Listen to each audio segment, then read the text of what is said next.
protection as well as the structural analysis of the concrete beam structure you see in front of you right there. So let's start the demo.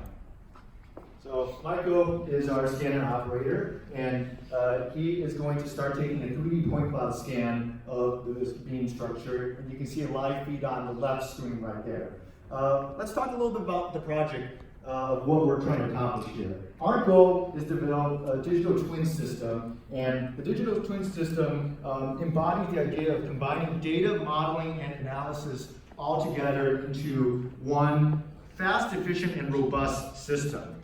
The key pillars of the digital twin system are that we need data collection, damage detection, as well as performance prediction. And the challenge of all this is really making the connection between all three of these pillars seamless. Let's talk a little bit about the scanner that we're using during the demo. The scanner is a commercial product by Dot Product, a company in Santa Clara. And the camera takes two types of data. It takes 3D point cloud data in low resolution, as well as 2D images in high resolution. And we're going to use both of those data sources for our crack detection algorithms. Right now, Michael has finished the scan, and what he's going to do right now is a manual segmentation to remove any background points out of the scan. Later on, I'll talk about a method that we're proposing, but haven't implemented yet, to do this automatically.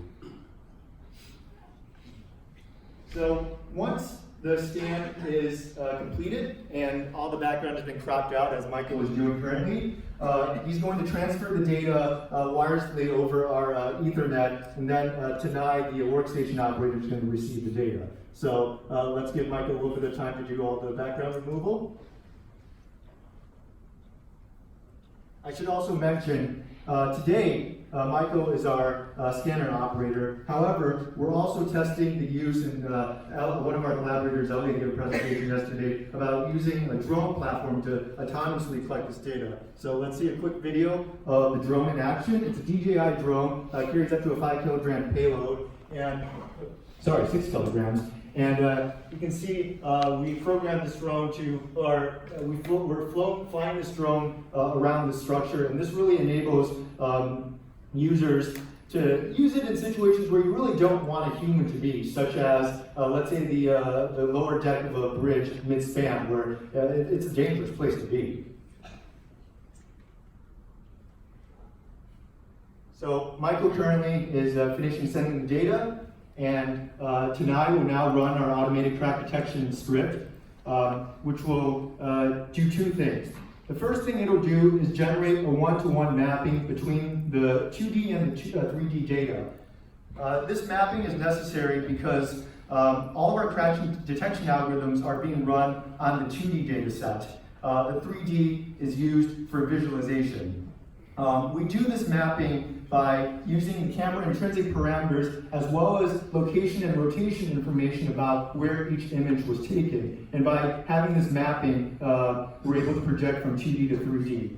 The crack detection algorithm uses a convolutional neural network trained on our own data to detect whether a crack exists in the little patch of the image, and it runs through all little patches of the entire image.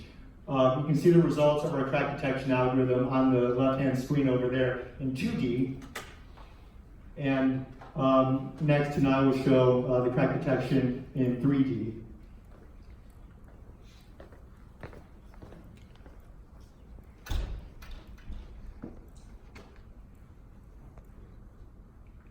So we talked about seamless integration of all three of our pillars. I do want to point out right now that two challenges we're still facing right now are that, number one, we don't have a common coordinate system between our scan as well as a reference model that we use for finite element analysis. In addition, as you saw, Michael had to do background removal manually. One solution we're proposing to do this automatically is with the use of physical reference points on whatever you want to scan, and by aligning the two together, you can not only crop out all extraneous points outside of the boundary of your expected model, but you can also use the reference points to have a common coordinate system. This has not been implemented yet due to time constraints, so I want to be fully transparent here and say the next part of our demonstration will use pre-generated crack location information to run a finite element analysis. At this point, I'd like to pass the mic over to my colleague, Matthias.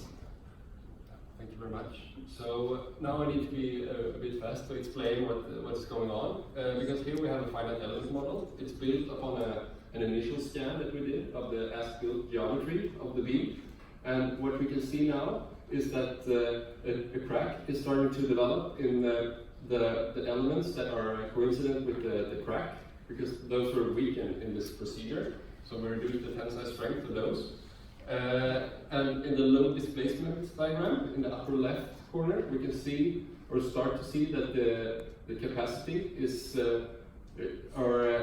actually the behavior, we don't see this initial peak as we do for the uncracked beam, which is shown for reference in a solid line, but for the cracked beam, which is run with a dashed line, it behaves more as we would expect from a pre-cracked beam. Yeah, so what's actually done is that the crack is collected from the algorithm and imported into the FE model, and those elements that correspond to the crack points, they are weakened, as I said, depending on the crack width. They're weakened in tension. And now you see the analysis is still running, and I think we're approaching the last load steps. We are decided. It takes a bit longer than usual now. I can say some more things, that because obviously the reinforcement, we can't see it with just this device that we use now. So that is added, which can be done based on a previous model you have, maybe from the design phase, for example. And also we need to assign material properties and boundary conditions for the loading that we want to simulate, and so on.